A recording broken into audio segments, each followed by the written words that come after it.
I've been moving calm, don't start no trouble with me. Trying to keep it peaceful is a struggle for me. Don't pull up at 6 a.m. to cuddle with me. You know how I like it when you love it on me. Remind him. Yeah. Remind him.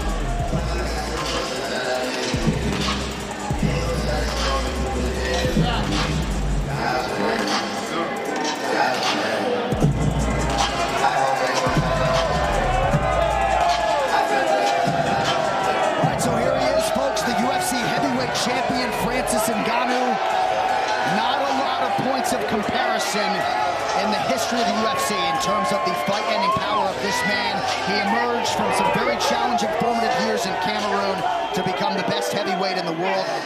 And Daniel, he handles a lot of his own game planning. He's talked a lot about movement, creating angles, but there's no doubt when he touches you, oftentimes you end up twitching on the canvas. It's kind of crazy, right? Because we just said we've never seen anyone like Cyril Gane. We've never seen this.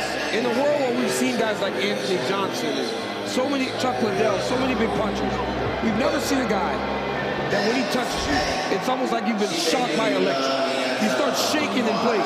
I mean, the visual of Alistair Overeem on his back is literally one of the scariest things I've ever seen in my life. This guy hits so hard, and his power allows him at times to make mistakes.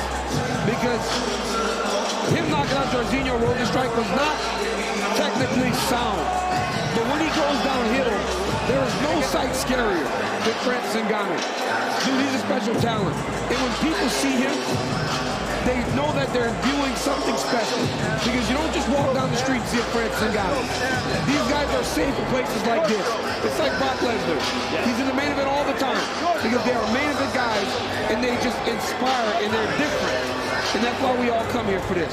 I think having Kamaru Usman in his corner was huge for him in the Stipe Miocic fight, and I think it helps him here too. The support of a man who's not just a friend, but is also one of the best pound-for-pound, if not the best pound-for-pound fighter alive, and also a current champion. Also, Dewey Cooper, the man who trains him kickboxing, and Eric Nixon, all this stuff that's worked together to create this new version of Francis. I don't think Cyril Gane is trained with that version. I mean, Francis is wearing 2 knee pads right now. Yeah. And if you've heard the stories, right? Some rumblings, potentially, that he's dealing with a knee issue. We have never seen him wear knee pads in the UFC before. They are allowed by the California State Athletic Commission, evidently. Yeah, very interesting, right? Like, what is that about? Is it because he's going to try to take Cyril Gane down?